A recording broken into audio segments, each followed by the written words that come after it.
Hah? Aduh pusing, pala otak, pala Barbie pusing, bolak-balik, maju, mundur, maju. Iya dikerjain kok. Proses editing.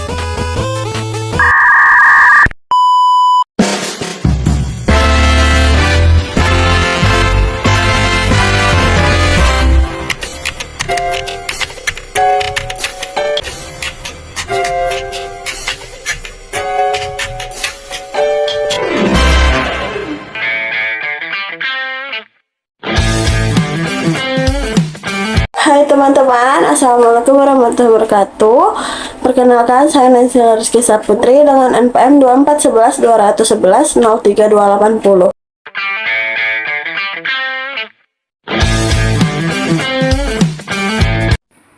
Halo semuanya, perkenalkan nama saya Ayu Fatlur Rahmi dengan NPM 2411201103263.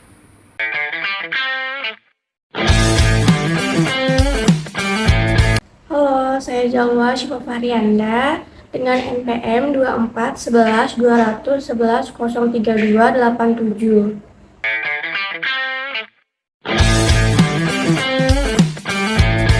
Hai teman-teman, saya dari kelompok 2, perkenalkan nama saya Sastriani Cinta Vivin dengan NPM 231121110113026.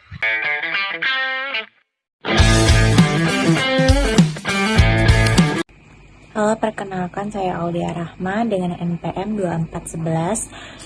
240011011033262. Hai teman-teman, perkenalkan nama saya Gilang Faris dengan NPM 241121103289. Oke, daon nih. Atau cakap ya? Di sini kami kelompok 2 akan menjelaskan materi yaitu APBN dan APBD. Apa itu APBN? Nah, pengertian APBN sendiri adalah singkatan dari Anggaran Pendapatan dan Belanja Negara, yaitu rencana keuangan tahunan pemerintah yang memuat seluruh penerimaan dan pengeluaran negara dalam jangka waktu 1 tahun. APBN disusun oleh pemerintah dan dibahas bersama DPR untuk kemudian disetujui sebagai pedoman resmi dalam pengelolaan keuangan negara. Nah, melalui APBN, pemerintah dapat mengatur bagaimana dana negara diperoleh dan digunakan untuk menjalankan berbagai program pembangunan serta kebutuhan pemerintahan. APBN ini memiliki fungsi, salah satu fungsinya yaitu adalah Fungsi alokasi. fungsi alokasi, yang dimana mengatur penggunaan dana negara agar dimanfaatkan untuk kepentingan masyarakat seperti pembangunan infrastruktur, pendidikan, kesehatan, dan transportasi. Selain itu, APBN juga memiliki Fungsi distribusi. distribusi, yaitu membantu pemerataan pendapatan dan kesehatan masyarakat melalui subsidi, bantuan sosial, dan pembangunan daerah tertinggal. Fungsi lainnya adalah Fungsi stabilisasi. fungsi stabilisasi, yaitu menjaga kestabilan ekonomi agar inflasi, pengangguran, dan masalah ekonomi lainnya dapat dikendalikan. APBN juga berfungsi sebagai alat perencanaan dan pengawasan karena seluruh kegiatan pemerintah harus disesuaikan dengan anggaran yang telah ditetapkan. Tujuan utama APBN sendiri adalah meningkatkan kesejahteraan rakyat dan mendukung pembangunan nasional. Dengan adanya APBN, pemerintah dapat mempercepat pertumbuhan ekonomi, membuka lapangan pekerjaan, meningkatkan kualitas pendidikan dan kesehatan, serta mengurangi kemiskinan dan kesenjangan sosial. APBN juga bertujuan menjaga kestabilan ekonomi negara agar kondisi ekonomi tetap aman dan teratur meskipun terjadi masalah ekonomi global maupun dalam negeri. Anak-anak, pernah nggak sih kalian berpikir dari mana sih pemerintah bisa mendapatkan uang untuk membangun jalan tol, sekolah negeri, rumah sakit, atau memenuhi kebutuhan masyarakat? Nah, hari ini kita akan membahas tentang APBN, yaitu Anggaran, Pendapatan, dan Belanja Negara. Di sini kita akan fokus pada dua hal saja. Yang pertama, sumber pendapatan negara, kemudian yang kedua, pengeluaran negara. Yang dimana pendapatan negara ini adalah semua penerimaan uang yang diperoleh negara untuk membiayai kebutuhan masyarakat. Oke, yang pertama kita akan membahas tentang sumber pendapatan negara. Yang dimana pendapatan negara ini adalah semua penerimaan uang yang diperoleh negara untuk membiayai kebutuhan negara dan masyarakat. Nah, pendapatan negara ini berasal dari beberapa sumber. Yang pertama pajak, bea cukai, dan hibah. Yang pertama ada pajak. Jadi pajak ini adalah iuran wajib yang dibayar masyarakat kepada negara tanpa imbalan langsung dan digunakan untuk kepentingan umum. Contohnya itu seperti pajak penghasilan, pajak kendaraan, pajak pertambahan nilai atau PPN. Kemudian yang kedua ada penerimaan negara bukan pajak atau PNBP. Nah, jadi PNBP ini merupakan pendapatan negara selain pajak.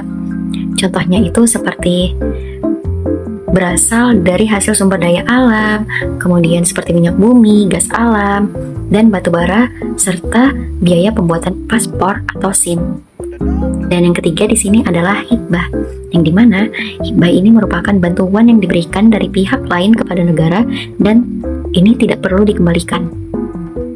Nah, sekarang sebelum kita lanjut ke materi berikutnya, apakah di sini ada yang ingin bertanya?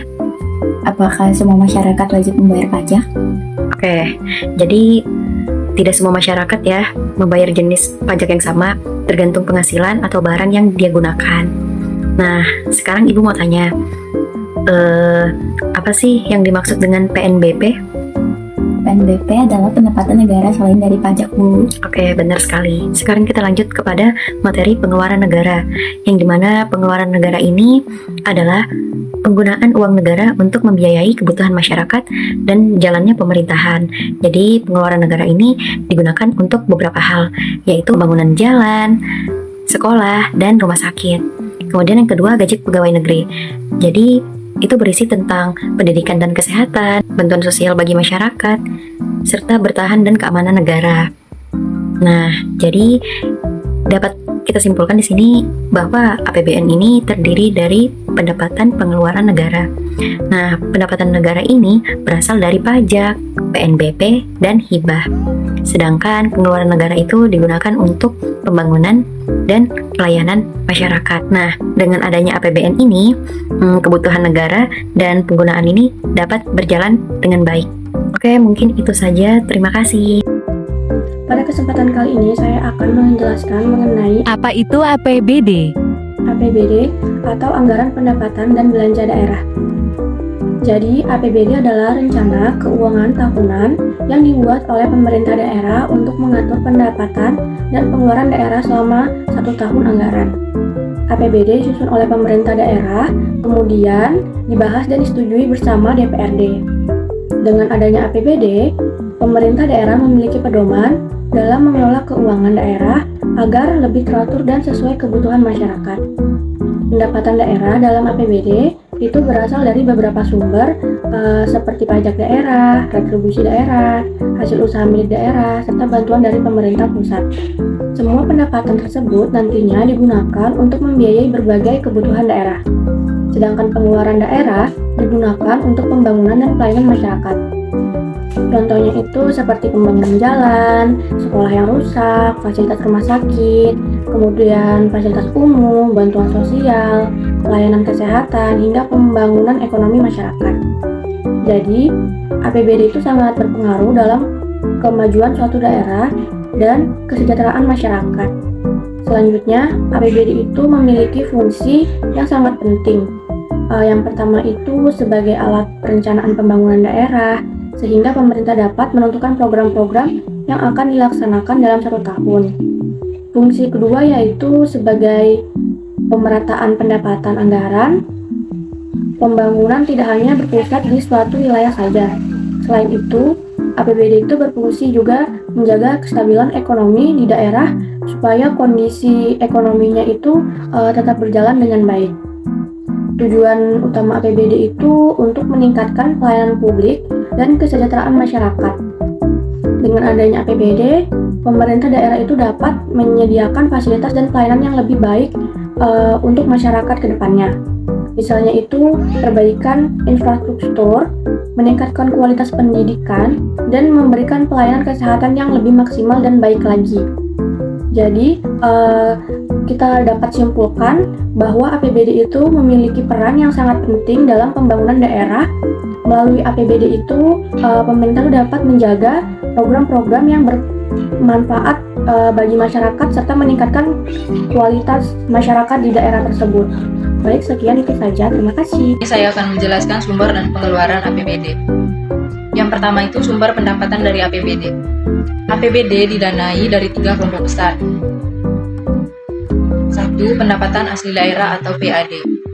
Yang termasuk ke dalam pendapatan asli daerah yaitu pajak daerah seperti kendaraan bermotor, pajak hotel, pajak hiburan, pajak reklame. Retribusi daerah seperti biaya parkir, biaya izin mendirikan bangunan atau IMB, dan retribusi pasar. Hasil pengelolaan kekayaan daerah seperti dividen dari BUMD, seperti PDAM atau bank daerah. Lain-lain PAD yang sah, seperti bunga deposito, hasil penjualan aset daerah. Yang kedua, dana transfer dari pemerintah pusat. 1. DAU atau dana alokasi umum. Untuk membiayai kebutuhan dasar daerah, besarnya berbeda tiap daerah. Yang kedua, DAK atau dana alokasi khusus. Untuk sektor tertentu seperti pendidikan, kesehatan, dan infrastruktur. Yang ketiga, dana bagi hasil. Bagian daerah dari pajak pusat dan hasil sumber daya alam. Yang ketiga, lain-lain pendapatan yang sah. Hibah dari lembaga dalam atau luar negeri. Dan dana darurat dari pemerintah pusat. Yang kedua, pengeluaran APBD. Pengeluaran dibagi menjadi 2 jenis utama. Yang pertama itu belanja tidak langsung. Pengeluaran yang tidak terkait langsung dengan program atau kegiatan tertentu. Seperti gaji dan tunjangan ASN atau PNS daerah, guru, dan tenaga kesehatan. Subsidi untuk BUMD, bantuan sosial untuk masyarakat miskin, hibah kepada lembaga atau organisasi masyarakat. Yang kedua, belanja langsung. Pengeluaran untuk program dan kegiatan nyata seperti pembangunan infrastruktur seperti jalan, jembatan, irigasi, gedung sekolah, dan puskesmas. Pelayanan publik, operasional rumah sakit daerah, pengadaan buku sekolah. Program sosial seperti beasiswa kurang mampu, pelatihan kerja, program ketahanan pangan. Prinsip penting dari pengeluaran dan pendapatan APBN tadi. Yang pertama itu efisiensi. Pengeluaran harus tepat sasaran dan tidak boros. Yang kedua, transparansi. Masyarakat berhak tahu penggunaan anggaran. Yang ketiga, akuntabilitas. Pemerintah daerah wajib mempertanggungjawabkan. Yang keempat, keadilan. Anggaran harus merata untuk seluruh lapisan masyarakat. Selanjutnya, analogi sederhana.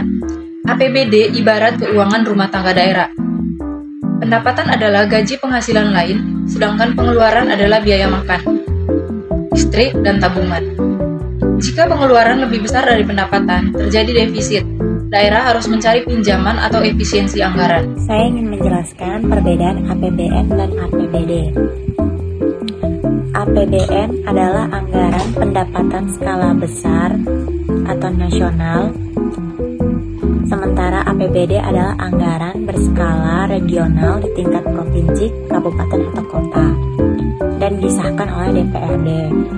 Berikut adalah salah satu contoh dana APBN Indonesia yang dihimpun dari berbagai laporan resmi Kementerian Keuangan.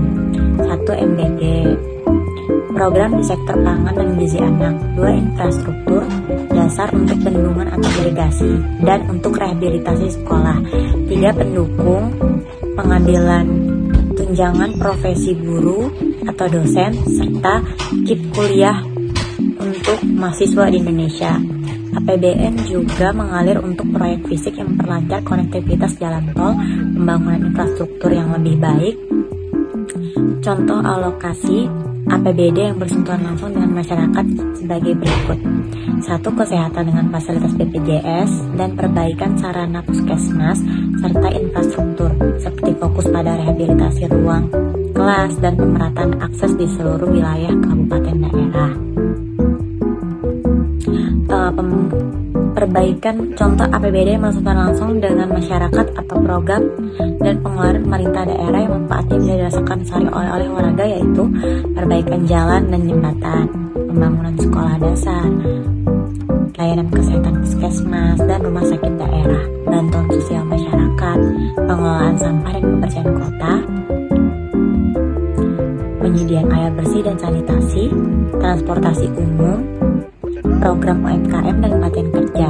Jadi APBD sangat dekat dengan kehidupan masyarakat karena digunakan untuk membiayai kebutuhan dan pelayanan publik daerah. Oke teman-teman, di sini saya akan menyimpulkan materi yang telah dibawakan oleh teman-teman saya sebelumnya.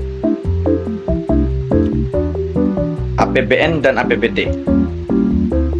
APBN dan APBD merupakan bagian penting dalam sistem keuangan negara yang digunakan sebagai pedoman dalam mengatur pendapatan dan pengeluaran pemerintah selama 1 tahun anggaran. APBN disusun dan dikelola oleh pemerintah pusat untuk membiayai kebutuhan negara secara nasional, sedangkan APBD disusun oleh pemerintah daerah untuk membiayai kebutuhan pembangunan dan pelayanan di daerah masing-masing.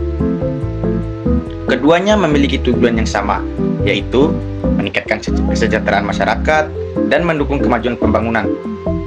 Keberadaan APBN dan APBD sangat penting karena melalui anggaran tersebut, pemerintah dapat menjalankan berbagai program di bidang pendidikan, kesehatan, infrastruktur, transportasi, keamanan, ekonomi, hingga bantuan sosial. Dana yang diperoleh dari pajak, retribusi, hasil pengelola sumber daya alam, dan sumber pendapatan lainnya digunakan untuk memenuhi kebutuhan masyarakat serta mempercepat pembangunan. Dengan adanya pengelolaan anggaran yang baik, pemerintah dapat menciptakan pemerataan pembangunan antar wilayah, sehingga kualitas hidup masyarakat menjadi lebih baik. Selain sebagai alat perencanaan keuangan, APBN dan APBD juga berfungsi sebagai alat pengendali ekonomi negara dan daerah. Pemerintah dapat menggunakan kebijakan anggaran untuk menjaga stabilitas ekonomi, mengurangi pengangguran, mengendalikan inflasi, serta meningkatkan pertumbuhan ekonomi nasional maupun daerah. Oleh karena itu, penyusunan anggaran harus dilakukan secara hati-hati, transparan, efektif, efisien, dan bertanggung jawab, agar penggunaan dana benar-benar tepat sasaran dan memberikan manfaat yang maksimal bagi masyarakat. Dengan adanya kerjasama yang baik antara pemerintah pusat dan pemerintah daerah dalam pengelolaan APBN dan APBD, pembangunan nasional dapat berjalan lebih optimal. Masyarakat juga memiliki peran penting dalam mengawasi pembangunan anggaran agar terhindar dari penyalahgunaan dana. Dengan pengelolaan yang jujur dan tepat, APBN dan APBD dapat menjadi sarana utama dalam mewujudkan kemajuan bangsa, pemerataan pembangunan, serta kesejahteraan rakyat Indonesia secara menyeluruh. Mungkin itu saja dari kami. Saya ucapkan terima kasih.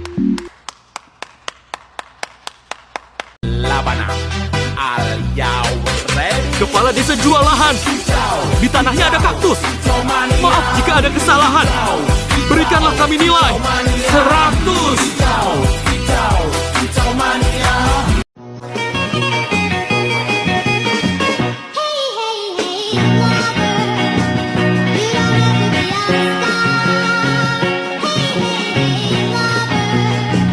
Jalan-jalan ke Amerika.